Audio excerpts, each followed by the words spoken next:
मराठी मातृभाषा चॅनलवर आपले स्वागत. आज आपण मजेत शिकूया मराठी इयत्ता दुसरी या पाठ्यपुस्तकातील कविता क्रमांक 5 फळांचा राजा या कवितेचा अभ्यास करणार आहोत. मुलांनो, सर्वप्रथम आपण कवितेचे वाचन करून घेऊयात. त्यानंतर आपण कवितेखालील प्रश्नांची उत्तरे पाहूयात. नाशिकची द्राक्ष गोडच गोड, नागपूरच्या संत्र्याची शानदार फोड. नाशिकची द्राक्ष गोडच गोड, नागपूरच्या संत्र्यांची शानदार फोड. वसईच्या केळांचा मोठा मान, केळ्यांचं शिकरण लागतं छान. वसईच्या केळ्यांचा मोठा मान, केळ्यांचं शिकरण लागतं छान. पनवेलचे कलिंगड लालच लाल, खाऊन पाहाल तर खुशच व्हाल. पनवेलचं कलिंगड लालच लाल, खाऊन पाहाल तर खुशच व्हाल. अहमदाबादची बोरं हिरवीगार, खावीशी वाटतात फार फार. अहमदाबादची बोरं हिरवीगार, खावीशी वाटतात फार फार. पुरेत गप्पा तुम्ही थांबा, फळांचा राजा मी आंबा. पुरेत गप्पा तुम्ही थांबा, फळांचा राजा मी आंबा. मुलांनो, या कवितेमध्ये फळांचे सुंदर असे वर्णन करण्यात आलेलं आहे. आपण या कवितेचा अर्थ समजून घेऊयात. इथे दिलेल्या पहिल्या 2 ओळी पहा. नाशिकची द्राक्ष गोडच गोड, नागपूरच्या संत्र्यांची शानदार फोड. तर द्राक्ष नाशिकमध्ये पिकतात, म्हणून इथं दिलेलं आहे की नाशिकची द्राक्ष गोडच गोड. द्राक्ष कशी असतात? गोडच गोड.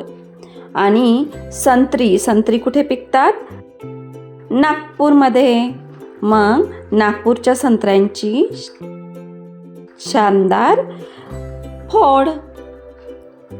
वसईच्या केळ्यांचा मोठा मान. केळी कुठे पिकतात? वसईमध्ये. आणि त्या वसईच्या केळांचा काय असतो? मोठा मान. केळाचं शिकरण लागतं छान. शिकरण केळापासून एक गोड पदार्थ बनवला जातो, त्याला शिकरण असे म्हणतात. आणि केळी कुठे पिकतात? वसईमध्ये. आणि त्या वसईच्या केळांचा मोठा मान असतो. आणि त्यापासून जे शिकरण बनवलं जातं ते फारच छान लागतं. पनवेलचं कलिंगड लालच लाल. आता कलिंगड कुठे पिकतं? पनवेलमध्ये. आणि ते कसं असतं? लालच लाल. खाऊन पाहाल तर खुशच व्हाल. कलिंगड हे फळ कोठे येतं, कुठे पिकतं? तर पनवेलमध्ये. म्हणून इथे म्हटलेलं आहे की पनवेलचे कलिंगड कसं असतं? लालच लाल. आणि ते लाल कलिंगड खाल्लं तर आपण खुशच होऊन जाऊ. अहमदाबादची बोरं हिरवीगार. आता बोरं कुठे पिकतात? अहमदाबादमध्ये. बोरांचं वर्णन कसं केलेलं आहे की बोरं खावीशी वाटतात फार फार. पुरेत गप्पा तुम्ही थांबा, फळांचा राजा मी आंबा. तर आंबा कोण असतो? आंबा असतो फळांचा राजा. या सर्व फळांच्या गप्पा बाद झाल्या, कारण आता फळांचा राजा कोण आहे? आंबा.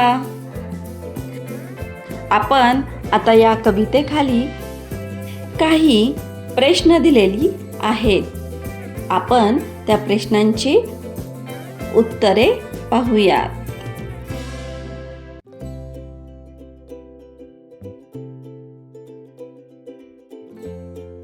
प्रश्न पहिला, गाण्यात आलेली फळांची नावे सांगा.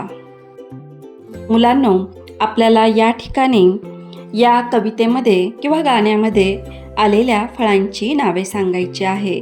तर त्या फळांची नावे आहेत द्राक्षे, संत्री, केळी, बोर, कलिंगड आणि आंबा. ह्या फळांची नावे या गाण्यामध्ये आलेली आहेत. आता आपण पुढचा प्रश्न पाहूयात. गाण्याशेजारी दिलेल्या चित्रातील फळे ओळखा आणि फळे दाखवा.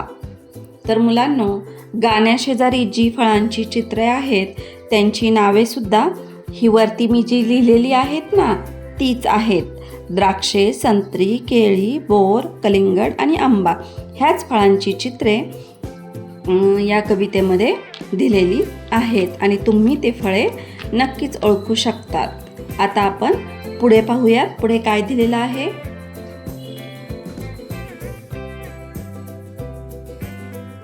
पहा, ऐका, म्हणा, नावे वाचा. तर आपल्याला इथे खाली दिलेली चित्रे पाहायची आहेत आणि त्यांची नावे वाचायची आहेत, ऐकायची आहेत आणि मागे म्हणायची आहेत. या सर्व चित्रांची नावे सुद्धा तुम्हाला सांगता आली पाहिजे.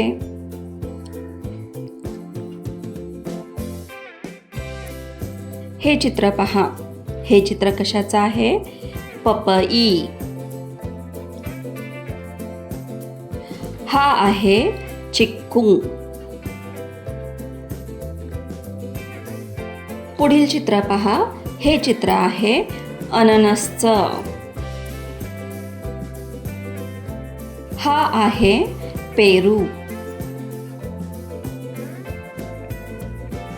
आणि हे फळ तर सर्वांना माहीतच असेल. हे आहे सफरचंद. मुलांनो, या ठिकाणी आपल्याला फळांची नावे आणि फळांची चित्रे दिलेली आहेत. आपण परत एकदा वाचूयात. पपई, चिक्कू, अननस, पेरू, सफरचंद.